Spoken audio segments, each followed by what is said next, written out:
Bismillahirrahmanirrahim. Assalamualaikum warahmatullahi wabarakatuh. Ismi Latifah, kuntu talibatan fi Jamiati Siber Syahnujati Al-Islamiyah Al-Hukumiyah Cirebon fi qismi ta'lim al-lughah al-arabiyyah wa jalastu fi fasli ar-rabi wal an uridu an ashraha lakum anil khulasah min maddati ilmu al-lughah an-nafsi. Oke, pada pertemuan kali ini saya akan membahas tentang ilmu al-lughah an-nafsi. Baik, kita langsung saja pada materi yang pertama, yakni konsep dan tujuan ilmu al-lughah an-nafsi. Nah, ilmu al-lughah an-nafsi bisa kita sebut dengan psikolinguistik, yakni ilmu yang mengkaji hubungan antara bahasa dan proses mental manusia. Yakni, bahasa itu tidak hanya sebagai alat komunikasi, tetapi ia juga berkaitan dengan memori, motivasi, dan juga pemahaman. Adapun tujuan dari ilmu ini, yakni untuk memahami bagaimana sih manusia itu memperoleh, memahami, dan juga menggunakan bahasa. Selain itu, ilmu ini juga membantu mengidentifikasi faktor psikologis yang mempengaruhi belajar bahasa. Jadi, dalam pendidikan, psikolinguistik itu sangat penting karena bisa membantu guru untuk menentukan metode pembelajaran yang sesuai dengan kondisi siswa. Nah, sehingga pembelajaran menjadi lebih efektif. Seperti itu untuk materi yang pertama. Oke, kita lanjut ke materi yang kedua, yakni hakikat dan karakteristik perilaku berbahasa. Baik, kita lanjut ke materi yang kedua, hakikat dan karakteristik perilaku berbahasa. Seperti yang kita ketahui, bahasa adalah cerminan pikiran, emosi, dan identitas manusia. Perilaku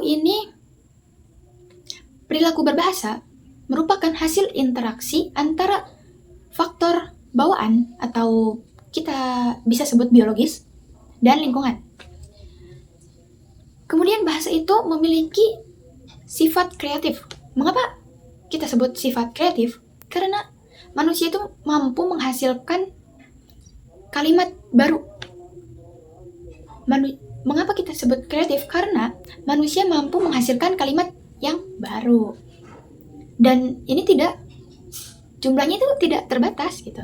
Selain itu, bahasa juga fleksibel, dapat menyesuaikan dengan situasi, termasuk dalam penggunaan bahasa di era digital ini. Bahasa juga sangat dipengaruhi oleh konteks sosial dan kondisi psikologis.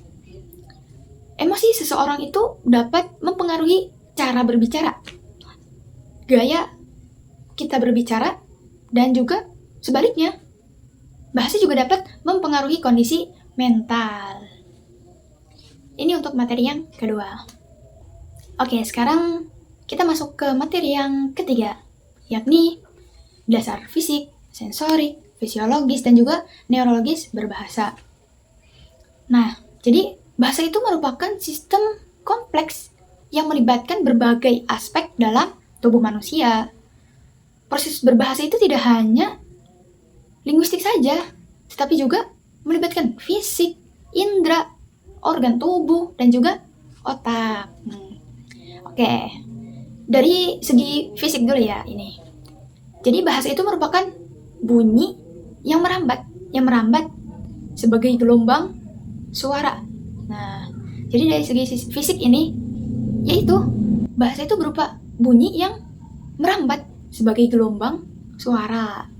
Nah, selanjutnya itu dari segi sensorik. Jadi dari segi sensorik ini seperti indera pendengar dan melihat, yakni menggunakan organ tubuh telinga dan mata. Karena keduanya itu berperan dalam menerima bahasa. Ada pepatah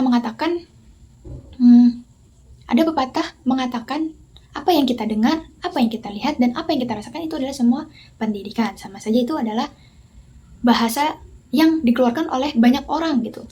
Jadi kumpulan bahasa atau kalimat itu menjadi sebuah ilmu atau menjadi sebuah ilmu yang menyatukan menjadi pendidikan seperti itu.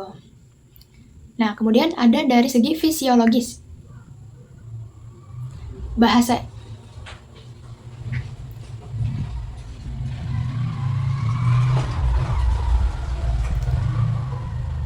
Oke, selanjutnya dari segi fisiologis. Bahasa itu dihasilkan melalui organ tubuh seperti paru-paru, pita suara, lidah, dan juga bibir. Nah, jadi melibatkan beberapa organ dalam tubuh juga. Nah, sedangkan dari segi neurologis, yaitu otak mengatur seluruh proses berbahasa. Jadi otak ini mengatur semua bahasa yang kita dengar, kita lihat, apa yang kita ucapkan. Dia mengatur semua bahasa, seperti itu. Jadi, ilmu al-lugha an-nafsi ini berperan besar dalam meningkatkan. Jadi, ilmu al-lugha an-nafsi ini berperan besar dalam meningkatkan kualitas pembelajaran bahasa melalui pemahaman proses mental siswa. Kemudian juga perilaku berbahasa manusia itu bersifatnya dinamis ya, kreatif, dan terkait erat dengan kondisi jiwa serta lingkungan. Jadi dari semua aspek yang telah saya sebutkan itu ternyata saling berkaitan ya, dan saling bekerja sama gitu dalam menghasilkan komunikasi yang efektif. Oke, itu saja yang bisa saya sampaikan. Kurang dan kurangnya mohon maaf. Jika ada salah kata atau salah pemahaman dari diri saya ucapkan mohon maaf.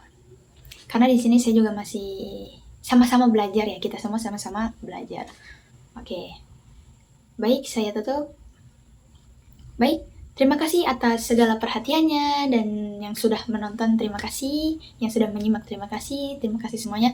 Semoga apa yang telah saya berikan itu bermanfaat untuk kita semua dan menjadikan amal jariah saya. Ya, baik. Terima kasih untuk semuanya. Wassalamualaikum warahmatullahi wabarakatuh.